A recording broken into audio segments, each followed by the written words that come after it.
Hi, everyone, and welcome to El Camino People, the podcast. Today, we have a special guest. And, one of the things I love the most about Pilgrims is like when you ask for help, when you give that call, people answer. And that was you. The other day, I was asking for people to interview with amazing stories about the Camino de Santiago. And suddenly you contacted me, and here we are today. How are you doing, Henry?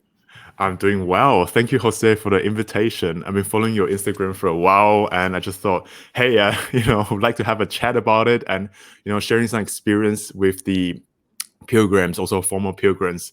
Once you have walked the Camino, it's always in your heart, and that's a spirit we should continue in our daily life as well. So that's why I decided. So I'm going to reach out to you and see what's going to happen.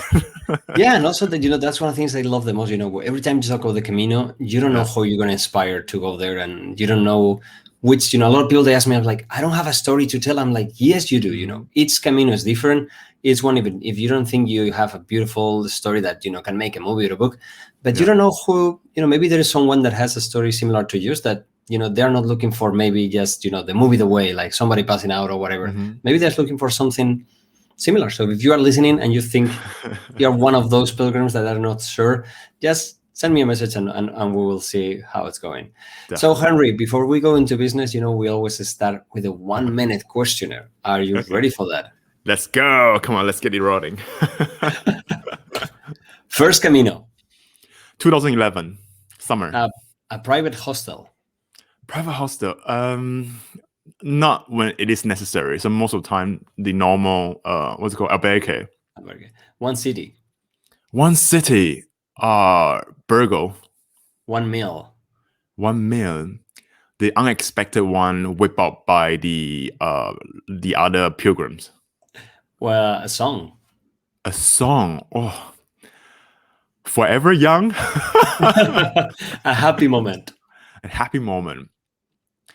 When I'm on a path on Camino and looking at the scenery and looking back how far I have, walked. One color. One color. I love blue. A smell. A smell. The fresh smell of the grass. Coffee, espresso or with milk? Espresso. Solo espresso. Café solo and España, no? Yeah. Omelette with or without onions? Sin cebolla. Wow.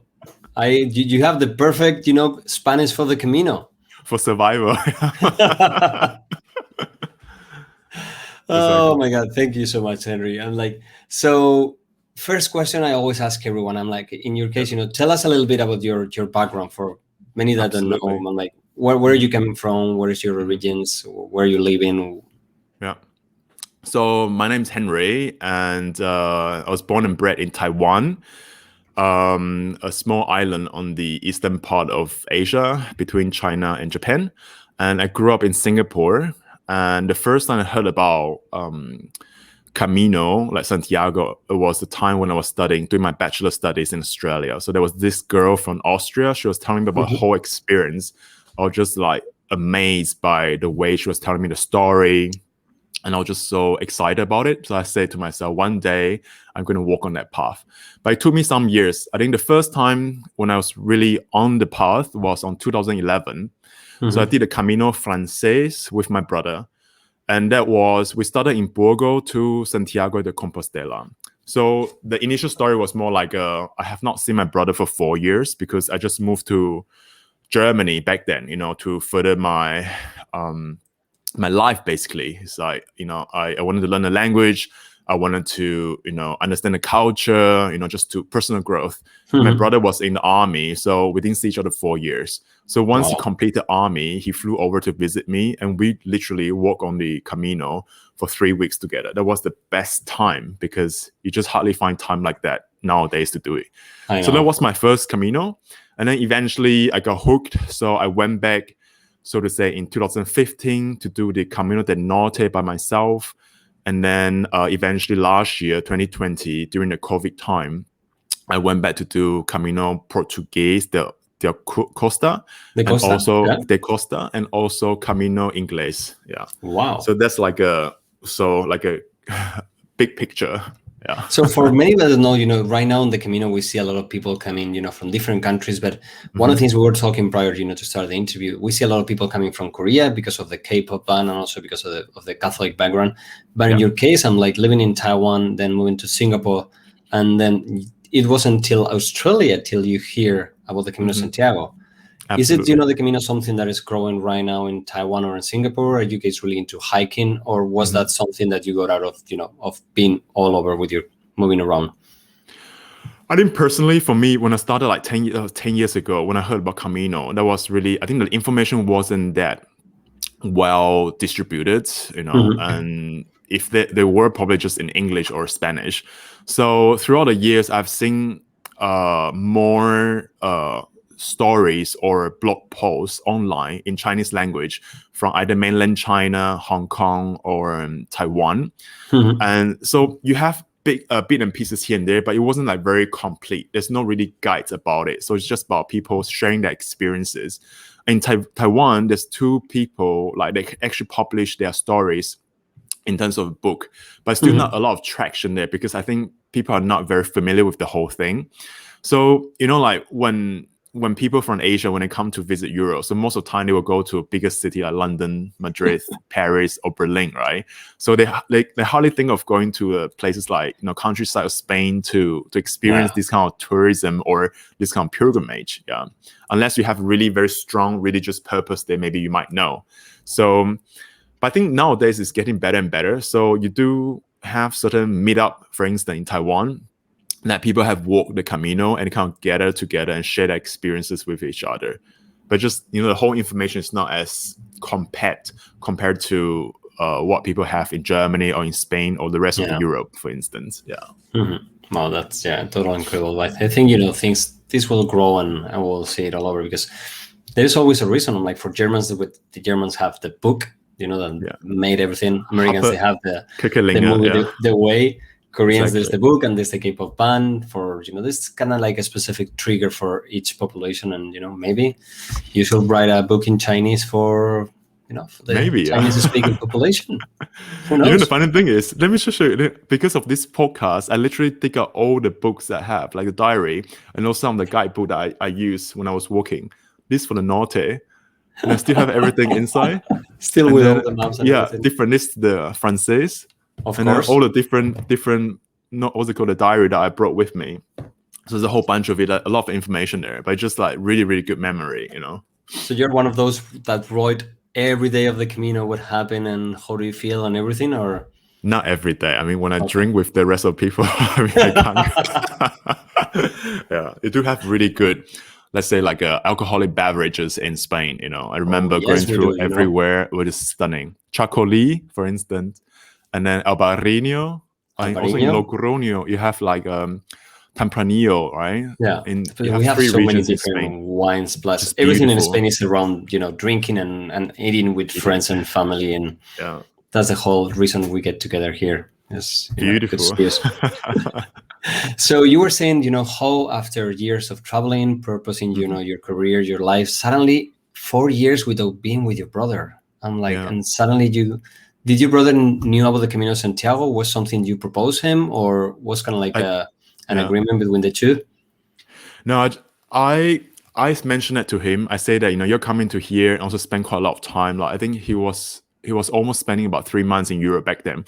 I said, why not? Like let's just try this one out. Since I wanted to do it myself too, why don't we see how it will go? So in the end, we decided to walk on it. We're so not prepared for it, like physically, mentally. But I mean, we have each other's company, which is really good. So it took us some days, I think 3 or 4 days to get into the whole mood. And once we're in, we really start to have more fun, That was just beautiful. Did you plan ahead, or was just, I saw that you were one of the guidebooks. Right now we have people with apps, people with books, people with nothing.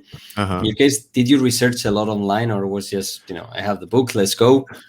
To be honest, we only bought this book. That was for Francais by this English writer. I can't his name. What's it called? John Brively, I think. That's one of the top guiders. In the Caminos. We just had that book, and then we were on our way. Yeah, and the rest of them would just kind of talk to the rest of the pilgrims. And I remember one of these Portuguese couple on the first night in Burgos, they told us how to greet each other. For instance, like "Buen Camino," that's what you should say to people, when you greet each other, or like some of the basic phrases.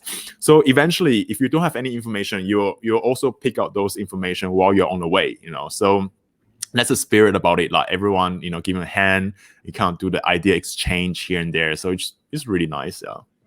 So how was it arriving? Like it was your first time in Spain. Have you been in Spain before? Was like a new experience for you? That wasn't my first time in Spain. I mean, I've been to Madrid and Barcelona before, but as a tourist. But 2011, that was my very first time to see different part of Spain. And I fell in love with Spain. Like it's just so stunning and beautiful, like the whole nature and the people, even though we don't quite understand each other because of the language barrier, but people still want to try to talk to you. So they give an effort, they make an effort, and you try to understand them as well. So that was quite a how you call, like a comical situation always. But then it was fun, like it's a human at the end of the day. And it was just a very good experience.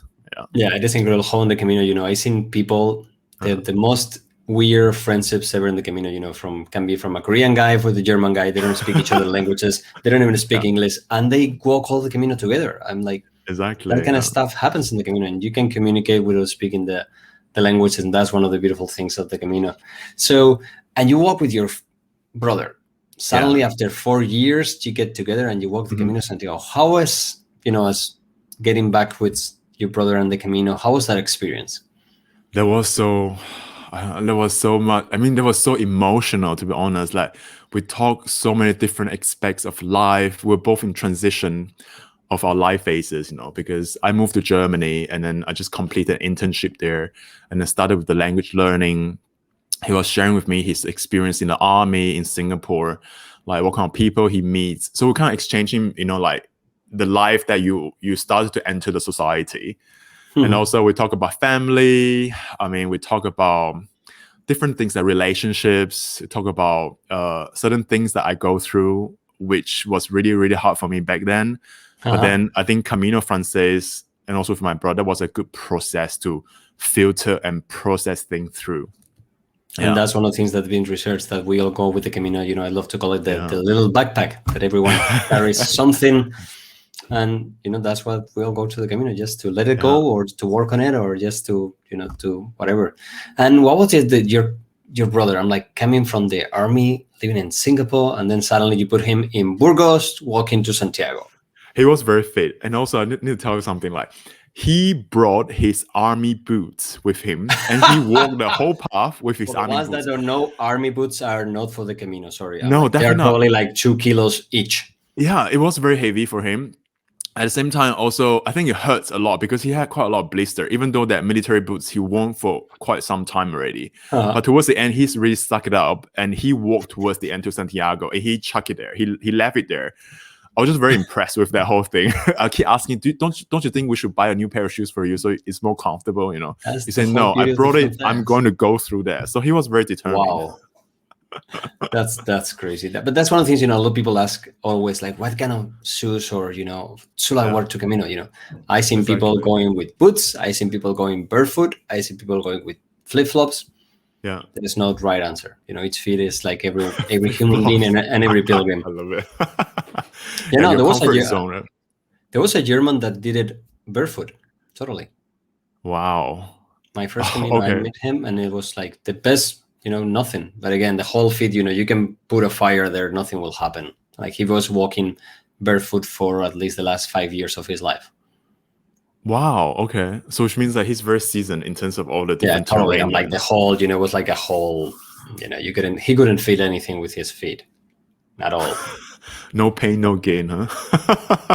I guess so. The only thing, like now a lot of people after, I posted a couple of times the pictures and they're like, oh, I think I'm going to go the Camino barefoot. I'm like, dude, this is not something you go from one day to another. This pilgrim was 5 years of his life working out, to get it a good base for that.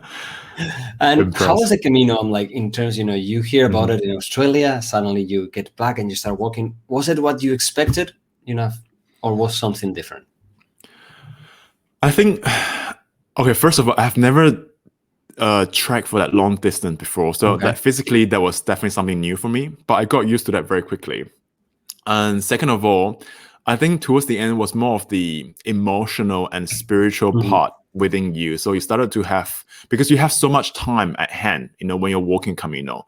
Not only do you meet other people, but you have time for yourself. So most of the time you are in that deep thinking mode, so you're kind of walking through your own issues. And I think that's very healthy, because I think everyone, in our modern society, we should take some time off to really work on the issue that's within us. Because, at the end of the night, at the end of the day, before you go to bed, and things like this will just keep coming back to you, like your inner voice talking to you.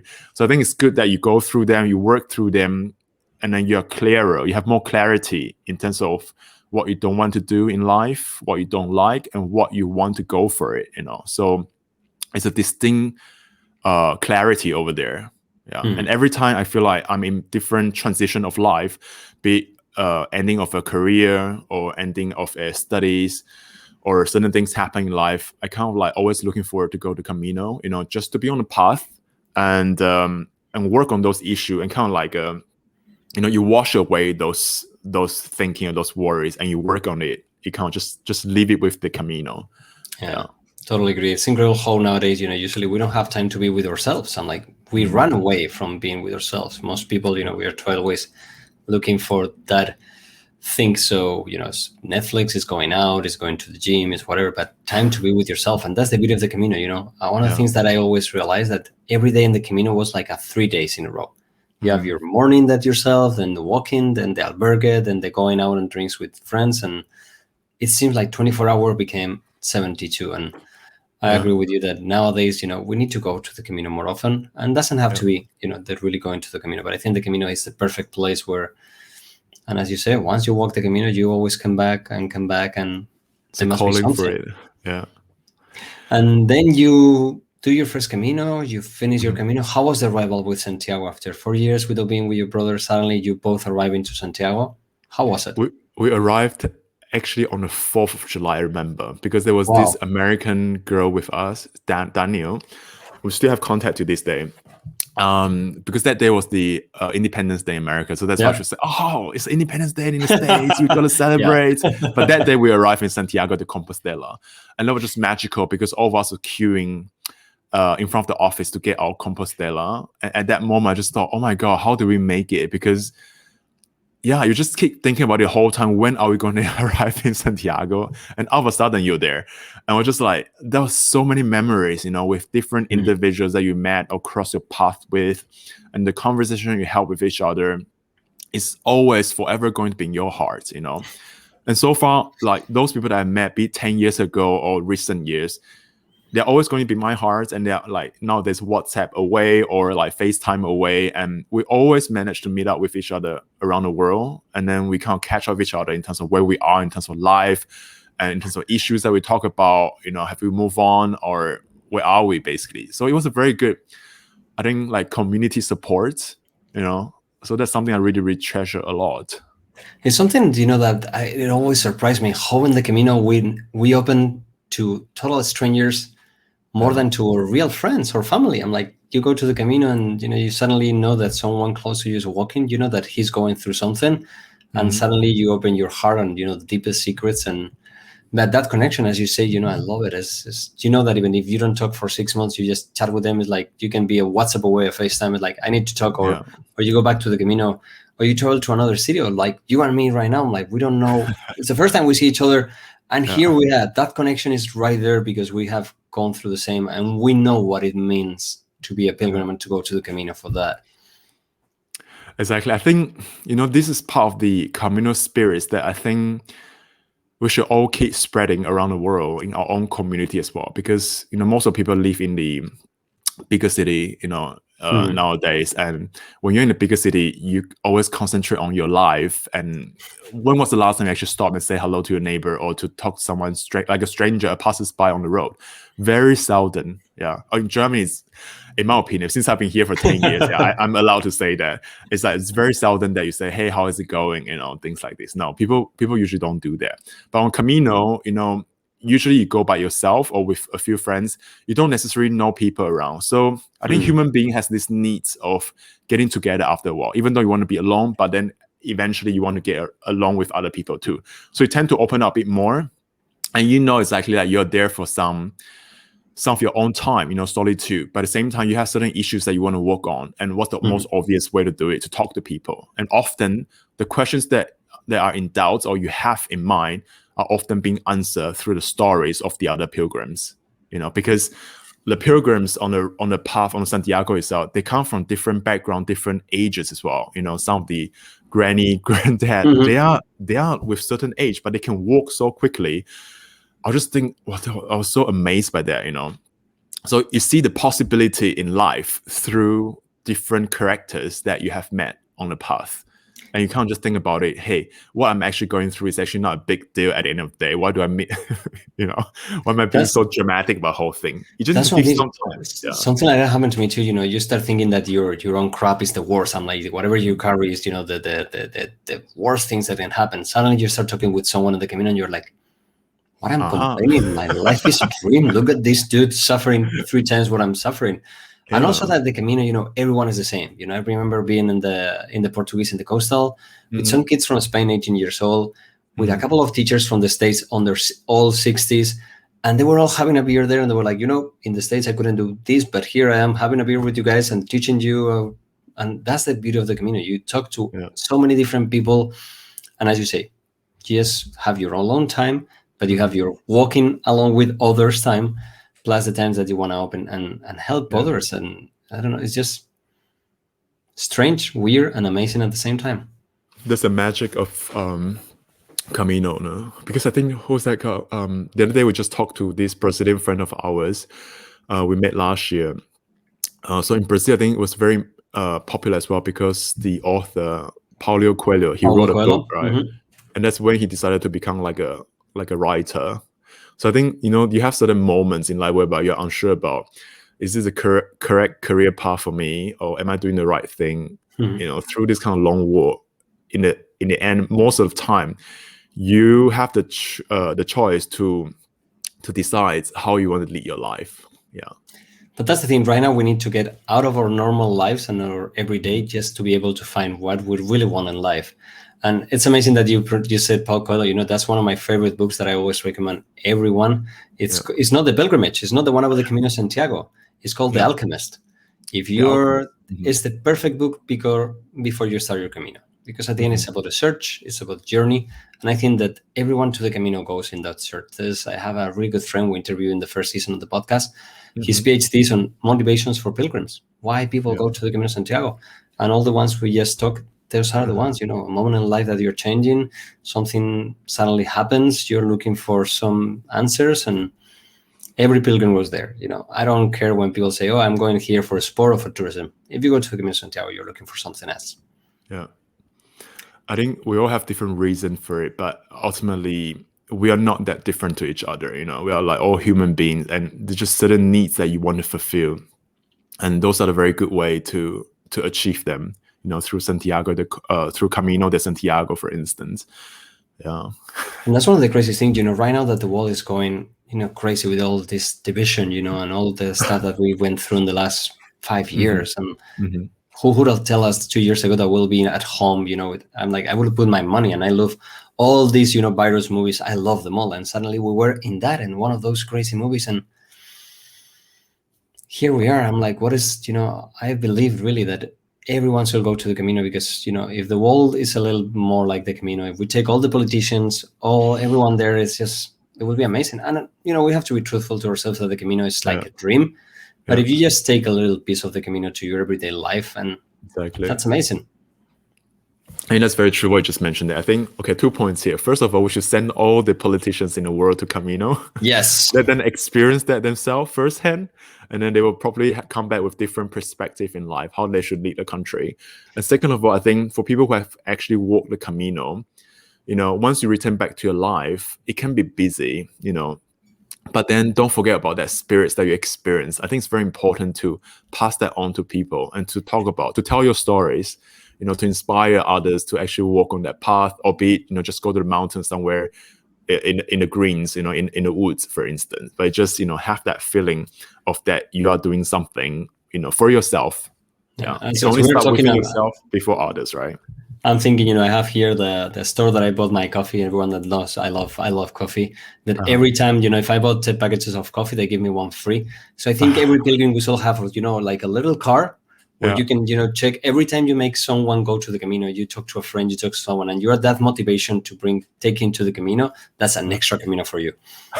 Extra point. There you go.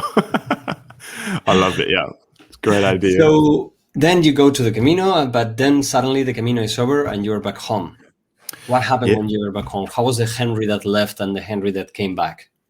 I think to some extent, I think I was a bit younger. That was my 20s, right? 10 years ago when I started. So towards the end, everyone was asking the same questions that, okay, we're all arriving in Santiago. What's next? Like, what should we do? Some of them said, oh, we can go to Finisterre.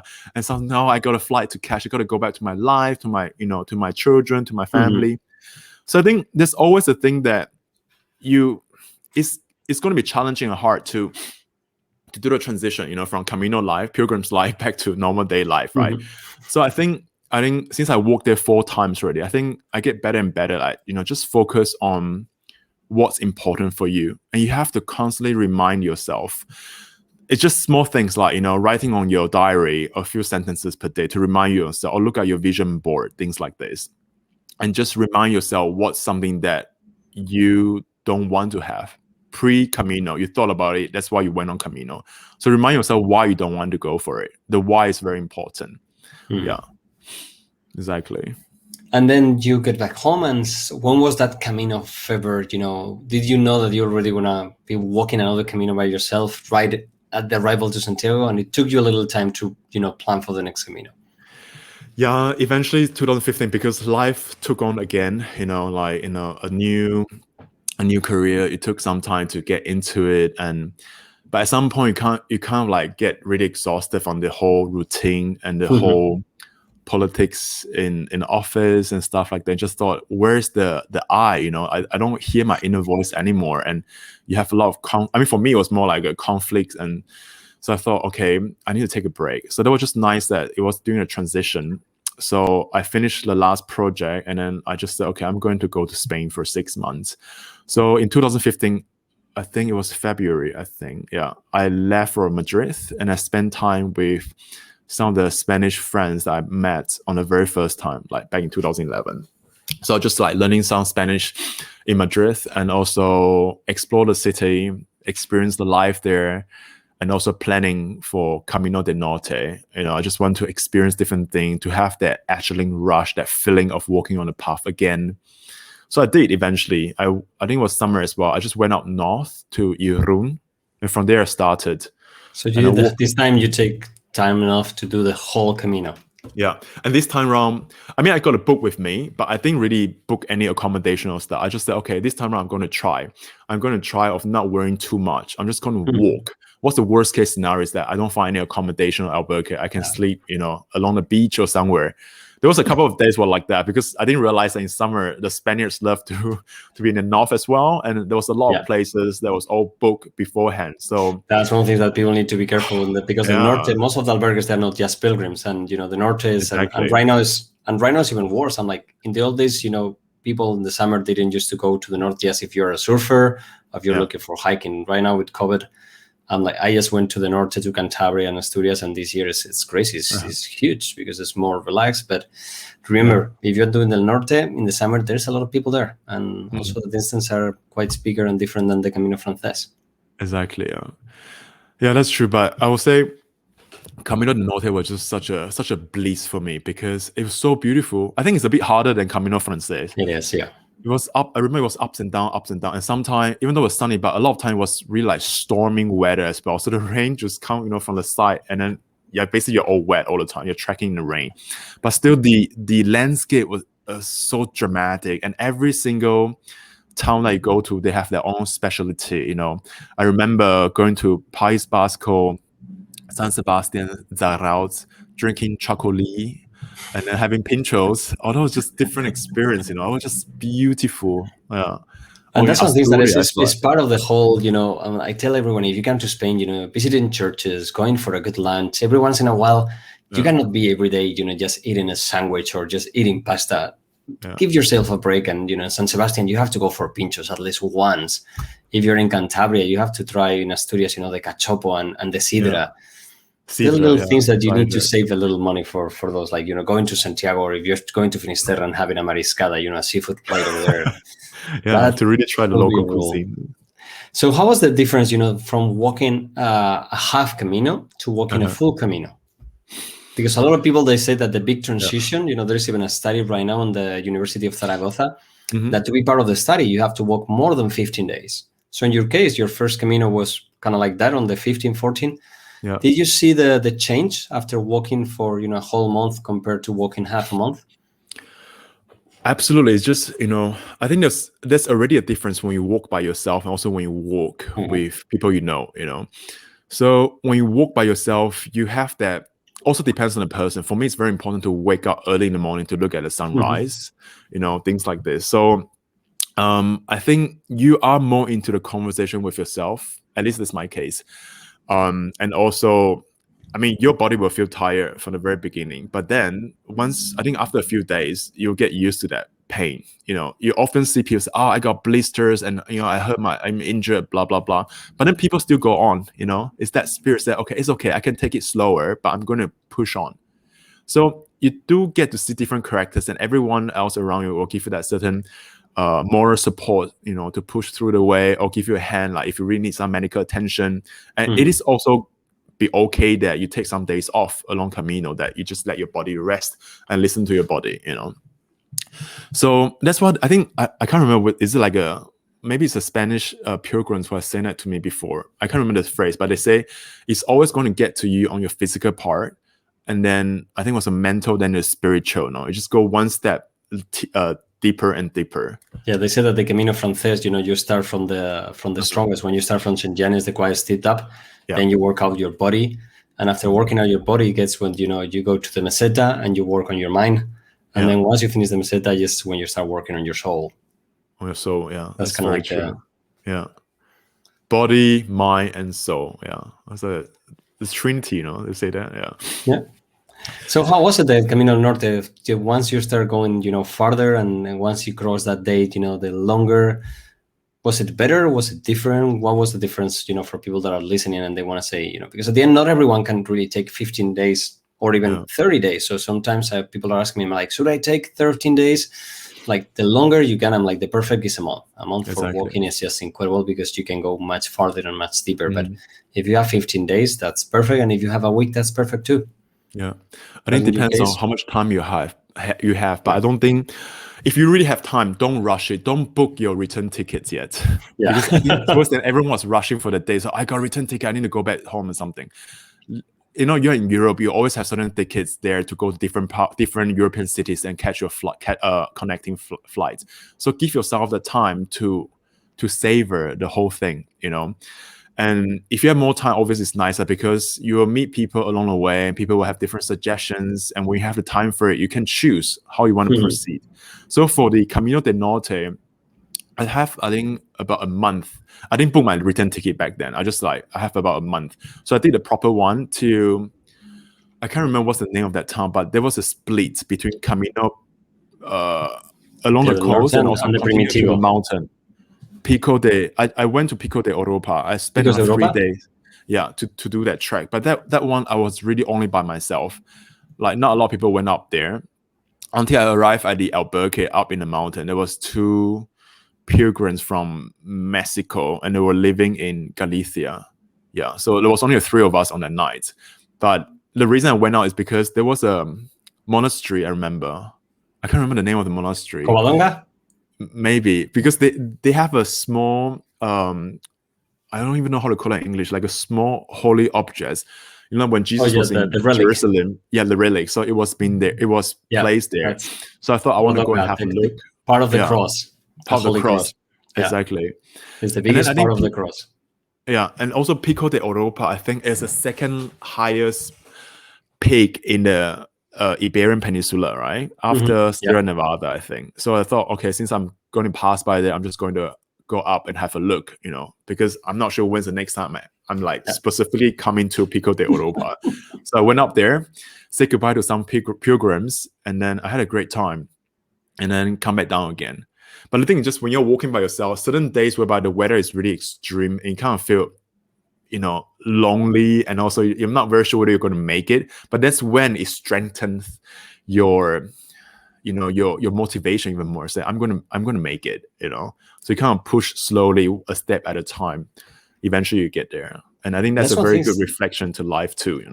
A lot of people are scared of losing, the Camino family, and you say it right there. I'm like, sometimes people are scared of just, staying one day, for example, in a city just to enjoy, because you have that group and you have to let it go. In your case, why you decided that was more important, to take that trip, that following your Camino family there? Because I think I love my friends. Yeah, I mean, people who I met as well on the Camino. But I also think it's important for me to be alone, because I want to see how I react in certain situation. My insight, like within me, I might be scared about it. But I just want to reinforce or to remind myself that, hey, even though you're by yourself, you can still do it. You got this. That kind of feeling. And also, you're in this part of the world, you don't seldom come. You should really see that, like you have a different story to tell. And also, I think the most beautiful part about Camino is that, yeah, you might never see some pilgrims ever again because they just keep walking. But surprisingly, sometimes I have this experience where I'm just by myself again. I said goodbye to them like a few weeks ago, and I'm sitting in a cafe by myself in Gijón, I think, is it called Gijón? Gijón? Yeah, it was raining that day, and then the next moment, this Polish pilgrim just walking, and I was so happy to see him because, we've been walking for days together, and we went separate ways, and somehow he stopped, I think, for a while, and then we managed to catch up again, and that's the beauty part about Camino, because you will meet people again, So yeah, I told every pilgrim, one of the things that should be the pilgrim's rule, should be that you have to wait one day in Santiago, and the day you arrive, just the next day go to the cathedral and wait for other pilgrims, because you will be surprised how many pilgrims that you thought were ahead of you, suddenly they stop, or some people that took, shorter, as you say, suddenly there you are, and you saw them, like 15 days ago, and it's just incredible. And that moment is just, it's incredible. And if that happens in Santiago, when you arrive to Santiago and someone that you see him arriving, or you see him, greeting you into Santiago, it's incredible. Yeah, that's a bonus. Yeah, exactly. So I think give yourself that chance to be alone. I think it's very important, because I also met some other pilgrims whereby they came by themselves and they have the aim to, to work through their issues. Yeah. But they somehow stick to a group to the end, and then they didn't really have that time for themselves. So, you have to balance it between like what you're here for, what is the why, what you're doing here. Not only to experience that, but also to reserve that time for yourself. And it is okay to say no at times, because somehow you always catch up later. And that's the beauty of, if you find the perfect group for you, in my case, my first community, we will take times alone in the morning, then we'll meet in the middle of the day. Some days each one will walk by themselves. And then we say, which albergue are you going on? See you there. Yeah. And that's it. And you have to also to let the Camino do the magic. Don't plan too much. Don't overthink too much. Let the Camino walk you. Let me say this point. I think it's very funny, because I think since last 10 years, the technology has improved so much, right? Oh, yeah. So my last Camino was like Camino Portuguese. So I met quite a few people there, like really nice people. So Birgit was one of them, which I'm doing a podcast with right now from Munich. So Birgit is the older lady, and also we have a lady from Czech Republic, and another one from Brazil, and an Italian guy. So we always kind of walk in different pace. So what we do is, in WhatsApp, you can share your location, like live location. So every now and then when we're walking all together, even though we're separate, but we kind of share our live location to see where everyone is. Yeah, so if I say you're closest to someone else, let's grab lunch together, or let's grab the next tea together and stuff like that. So I thought that was just beautiful. That's hilarious. For us, our rule would be in the morning, we'll start walking by ourselves, but, one will be praying, the other one will be thinking, the other one will be listening to music. But the rule was always the first one to find a bar around 9 o'clock, 8:30 in the morning, has to get a table for all of us. And, we'll be arriving, we'll be all of them, will be. And once we're a group, then we start moving. And that's the beauty, you will be one time with them, open to other people, but I think, important part of the Camino is being with yourself. And sometimes, as you say, it's okay to say no. If someone is walking with you, today's my day. I want to walk alone. I need to go to some things, and people will understand right away. And sometimes you don't even need to talk. I'm like, people know when you are on your little bubble walking in your moment, and it's just incredible. And Exactly. how was the arrival? We talk about your arrival in Santiago with your brother after a whole Camino, and then suddenly here you are again after many years, after walking a longer Camino. How was getting to Santiago this time? Oh, when I was doing the second time when I arrived in Santiago, I remember coming in on the same path, and then it just like the previous 4 years experience, the first time I got to a Camino, that memory just flashed back, But that time, but in Camino de Norte, I was walking by myself, so I don't have people to share with, around me. But then I'll just start crying, and and then I call them like individually, say, "Hey, I arrived here again. I have like you in my heart," and it was, it's just so emotional because people who you walk with on Camino, they're always in your heart, and they touch certain part of you while you're walking. So yeah, I think just magical. Even though I was by myself, but then I have them with me, so my heart was really, really full. It was just beautiful. Yeah. And this time you decided to keep going to Fisterra Moschia, or was that the end of the Camino? No, this time around I make it to the point that I went to Finisterre first, and I walk all the way to Moschia. Yeah, correct. So that was the second time. Yeah, because like the English, I think the American movie, there was one called The Way, right? The Way. Yeah, I think it was 2010. So back then, the last thing I think it was in Moschia at that church before the coast, the water. Yeah. So that's when the father actually spread the ashes of the son, right? So I said, I'm going there to see that, and it was so beautiful. It was such a small town, Moschia, but then it was so beautiful. It's just, I don't know, I see the horizon, the sun setting, and different pilgrims, scattered everywhere along the stone. How do you even call it? The stones, the big stones. Yeah, the ones looking over, because they have different stones over there. Yeah, and looking over at the sunset, and was like, wow, everyone from different places around the world just come here to look for themselves. You got what I mean? And it was a beautiful time. And then that finished, you went back home, and when was the Camino calling you again, this time to walk the Portuguese? Yeah, so Camino de Norte, that was second time, right? That was more like I was working on my career change. So I didn't go back home, I think, to Frankfurt back then that directly. I took some more time to go south. So part of the Camino Portuguese, I was walking a little bit. I wanted to kind of taste the wine, like Albarino from that region. So I kind of go from winery to winery, and then try to understand the wine from Spain and do the testing and stuff. Because initially I had the idea of like, promoting Spanish wine to the Chinese speaking world. And that was also, yeah. But that was also, Sorry? We need to talk about that, because, Navarra and stuff, a lot of they're looking for opening to the Chinese wall. Yeah. Definitely. But I think, so that was something I tried to do. I was pitching my idea to different winery. I was just like, say, I'm going to change my career, So I did that for a while to eventually my financial resources about to run out. I said, no, I need to go back to reality. So I went back. And then I started to build my career and study further again to last year. Yeah, that was another wake-up call for me. Because last year I had a very severe burnout from work. And then I just need to be out. Like, I need to be away from Berlin, where I live now, for the last 2.5 years. That's incredible, because one of the pilgrims we interviewed a while ago, he's from Berlin, and his whole speech is about, burnout, and he went to the Camino for the same. And I think that's one of the motivations right now, through these years, plus COVID and everything. It's something that is happening to most people, and more people every day. The whole getting, totally burned out. And sometimes, people go into depression. Some people, they feel the burnout different. And that's something that I believe, that the Camino can be a lifesaver for so many people.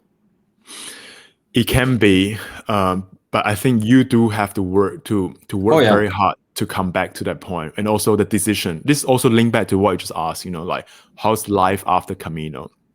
For me, I experienced it twice, in the sense that I want to spread more of the Camino values to daily life.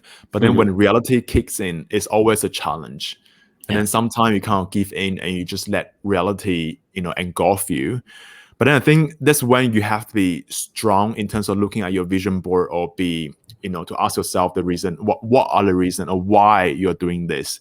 So that's why after last year, and I have been working on my recovery, not only mentally, but also physically, so I feel like I'm in a better state now. And that's why I started this like a podcast with Birgit, this another pilgrims that I happened to, fortunate to meet last year along Camino Portuguese. So we started this podcast just to share and spread this positive energy, as well as the practical ways of how you could continue. It's about choices at the end of the day.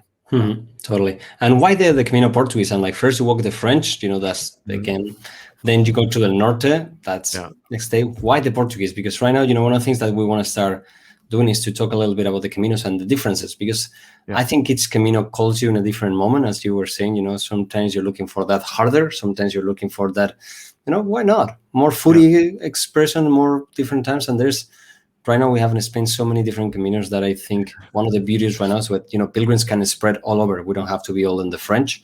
And also once you walk the French the first time, you open yourself to different Caminos. Right now for me, it's more about being by myself and just, not surrounded by people. The last Camino I did, I found one pilgrim. That's it.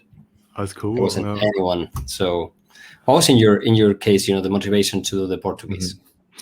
Well, for me, it was more, there was a couple of experiences there. Factors there. First, I want to be myself again, like really work through those issues. And second of all, it was more like I want to see different part of the Iberia Peninsula. So I thought maybe I'll do Portuguese, like Camino Portuguese. And then I think Camino Portuguese, there's 3 routes, right? So I choose the one that's along the coastal line. I just want to see the coastal line. It's so beautiful. And also, you don't really have a lot of, I think, the information that, like, there's some YouTube clips about it, but then it's different than other Caminos as well. So I thought I'll just do that. Yeah. That's mostly the reason. And I'll just kind of taking easy for it. And also, that was also during the COVID time. So I have this, I call it a Camino in a time of Corona. So how was the experience? Did you start in Porto? Did you start in Lisbon? Or I started in Porto last year. That was like September, I remember. And I walked along the coastal line all the way to Santiago de Compostela. So how was walking? A lot of people ask, how was walking through COVID? How was walking during COVID? How was the experience after, because you can compare a Camino from 2010, then going back to the north, and suddenly you are in COVID time in Portugal during the summer, end of the summer. How was it? I think compared to Camino Frances, like in general, I'm talking about, like not about COVID or not COVID, is that other Camino, they are less crowded. Camino Frances, I feel like it's becoming very commercial, and a lot of people do that because it's kind of like one of the traditional way, right? Yeah. So I think you can always discover other Caminos as well. And second point was more like, you get to see different things. You know what I mean? And also during the COVID time, remember now, they have certain restriction from the Portuguese side. Like, for instance, when you're walking outside, that was last year, September, October. You don't have to wear the mask, but when you get indoor, you have to wear the mask. But once you cross the river to the Spanish side, when you're walking, you still have to wear the mask. So there's different in terms of regulation. But what's the same thing is that, like, when you go to the public albergue, usually they can host more than 20 people, but now back then, they're only restricted to, I think, 6. So that was a very good time. It's like, you don't have a lot of people, and at the same time, there's only maximum 6. So you get to know more people and more intensive in that way. But at the same time, there's certain safety measurement over there that, protect you from COVID. You still have to be careful by just, they have measurements up there. And how is the relationship with the pilgrims? Because right now we've seen, a lot of people are more like, oh, you're there, I'm here. Some people were like, I don't care, I'm going to hug you anyway. How was the difference? Depends on the person that you meet, obviously. Some people, they feel more comfortable. They're okay to give a hug. You will eventually hug. But some people say no, then it is a no. You just have to respect that. Yeah, exactly. And how was, one of the things that a lot of people ask me is like, you have walked these 3 Caminos. What will you be your recommendation? You have to, some people ask you, which Camino should I walk? Which one would you say in which situation? I think, for example, as we were talking, the Camino Frances is the easiest one for first experience to get to know, Spain and the Camino, and sometimes because it's the easiest, it has plenty of cities. Yeah. What are your thoughts, about which Camino with which person? I think for Camino, right? So the last one was Camino Ingles. I think if you really don't have time, do that. People say you need like 7 days, but I did it in 4.5. But I think that's only for a taste itself. I think Camino Ingles was beautiful with the whole history behind, like pilgrims from the north back then. They from Ferrol or from Coruña? I did it. I went to Ferrol all the way up from Ferrol back because it's 100 kilometers, right? So you can take the Compostela.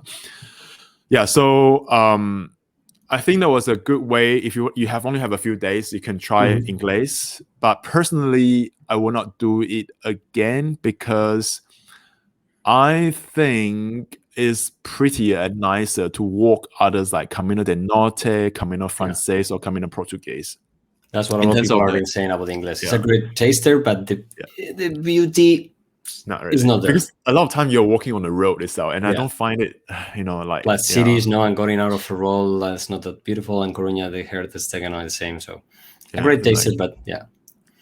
But I would say if you have time and if you want something a bit challenging, do the Camino del Norte. That's one of my favorites to this day. Yeah. And what about the Portuguese? Who should go to the Portuguese? I think Portuguese last year, I think it took me about probably 2.5, maybe 3, because I arrived on the 12th of October. I started at the end of September, I remember. So it was about 2 weeks and a bit more. You can do that. So the coast is stunning too, especially Portuguese coast, in Spain, I think you call it Raixa Baixa, is it? The Rias Baixas, and also you have over there the I don't know if you took the Variante Espiritual. I wonder, but I didn't manage that because that's beautiful also. Beautiful. Doing the last part on a boat is just incredible. I saw that on the video because one of the pilgrims, the Italian one, he went through that and it was just stunning. So it's always recommendable to do that. Depends on the time itself. See? Yeah, I think the Portuguese is really easy. If you're looking for something really simple, really flat, also relax, and also it's really cheap. At least it was on the time I did it, and compared to other Caminos, but yeah, beautiful in so many different ways. Yeah, true. And this get us on. So you were talking about the podcast and what happened. How did this friend, this Camino podcast came out? Suddenly you work the Portuguese with someone, and you guys get together. Like, okay, here we are. We're gonna spread the Camino all over. Well, what is the motivation of this podcast? I think what I realized from all these Caminos that I've walked is that I have to put myself up there to be accountable of my own action. Otherwise I feel like at some point I will be back to reality again. So I think that's very important to know your why, and also, to carry on the spirit of Camino. So that's why we have been talking ever since we got back. I mean, she lives in Munich and lives in Berlin.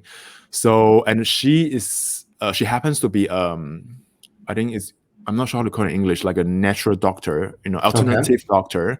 And also she has been working with different patients with regards to, like mental health or, this kind of issues. So she's in some areas, she's an expert in that field.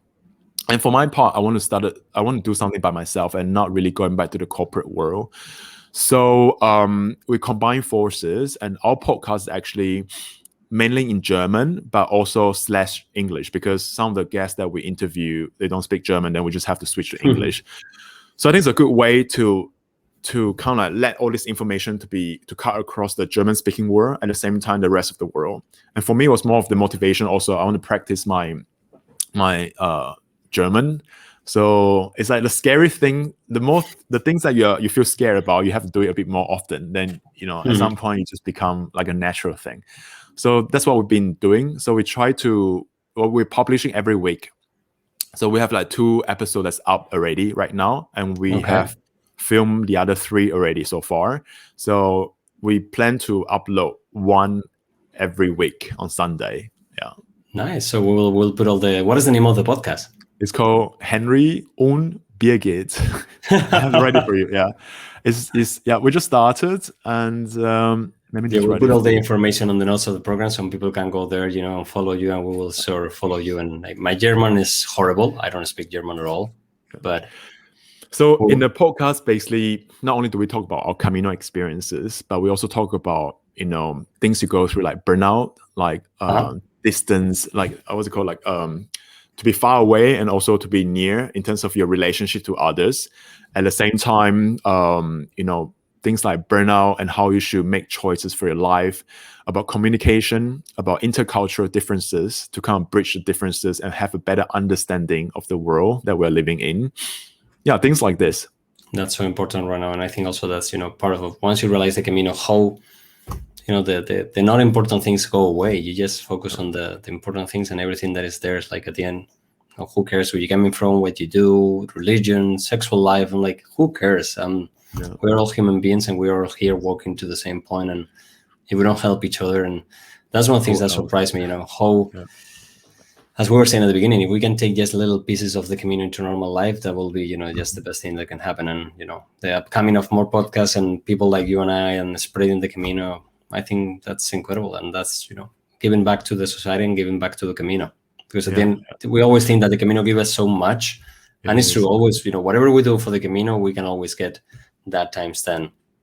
Absolutely. Yeah, that's very true. So when is your next Camino? Where is your next, are you already planning your next Camino or? Absolutely. I mean, I always have something in mind. There are two Caminos I really want to do. One is the Via de la Plata from the south all the way to the north. That I think I need a bit more time. That one is a little longer and a little farther. Yeah. And then there's another one, a short one I want to do. It's called Camino do Faros. Dos Faros. The Camino dos Faros. Yeah, that one is not a Camino de Santiago. It goes on the north of Spain. It goes from Malpica all the way to Finisterre. Yeah. It's a beautiful Camino. We have a podcast that we talk with the non-profit that run it, and it's in Spanish. Oh, wow. But the beauty of the Camino dos Faros is a Camino that has been made by people. The people over there, they research it. They went to talk to every people that live in the village. They're like, oh, so what do you think that we used to communicate and before the roads and everything? I think the Camino goes here. So they clean it up. They created a whole community of people that help. They created resources for the schools. And it's one of the most awarded Caminos in Europe because it's sustainable, but they are also in a big kind of like fight with the government to make it official. But it's a beautiful Camino. Also, there's no albergues, so whether you have to go more bed and breakfast and a little more expensive, but it's on my list too. I hope I can do it soon. Yeah, because I think you also have to go with a better timing, because I think that's in the north. So sometimes it'll be raining all the time. If you go in November, it's on the coast. I'm like, some days can be even tricky.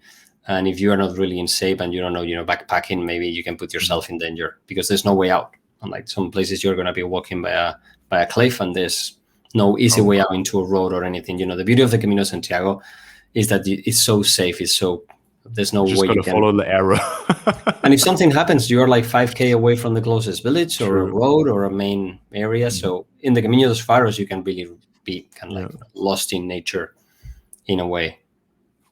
Fantastic. Yeah, correct. And what about walking in Germany? Germans are one of the biggest populations and people in the Camino, and you have so many Caminos over there. True. I mean, I used to live in Munich for 2 years, and when you go to the mountain, sometimes you get to see the sign, like Camino de Santiago.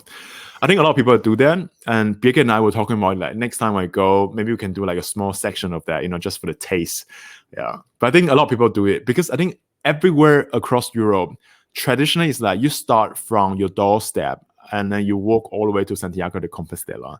There's quite a lot of people actually have done that. And they also even walk all the way back from Santiago back to their hometown. In the old days, they used to walk back and like the whole cell, the cell was kind of like you get the cell in Santiago and you bring it back to your town. But it's true, one of the things that I find in right now also more, that attractive for me is walking little parts of the Camino that I don't have to finish in Santiago. This year I went from Lourdes all the way to Pamplona. That's on French. It's called the Camino Piemonte, and it's just 10 days by myself. Oh, wow. Last year I did the Camino Aragonés from the Pyrenees to Pamplona. You go to Puente la Reina and then you go up. Yeah. So that's what I think. Right now, people that are looking for the Camino experience, you don't have to go to Santiago if you want to avoid the crowds and go for a little Camino. Do the Camino de Baztán, do the Via de la Plata, or just do a little part of it. And if you don't have a whole 2 weeks, 1 week, that's incredible. And just to recharge the batteries and get back to our normal selves and go back home with the energy ready to go. It's a very good way to recharge yourself. Yeah, exactly. And yeah, it will get you hooked up for sure. That's what we are all. We always come back for more. Yes, definitely. I remember like the first time like I met a granddad, and I can't remember, I think it was his 9th Camino. I was just thinking, wow, 9th. And it was my first time. I don't even know how I'm going to make it, but I think now I can understand it after years that, it always has a place in your heart. You always, Camino is calling, then you got to go, kind of thing. And yeah, you first start talking and you're like, blah, blah, blah, Camino. And they're like, yeah, blah, blah, blah. Exactly, yeah. Anyway, Henry, thank you so much. I hope the best for your podcast and the best for everything that you're starting. And let's hope that one day we can meet and have a beer or Albarino or Chacoli or whatever and walk together. And I wish you the best. And I will always say, buen camino, ultrella. Buen camino. Thank you very much. Hasta luego.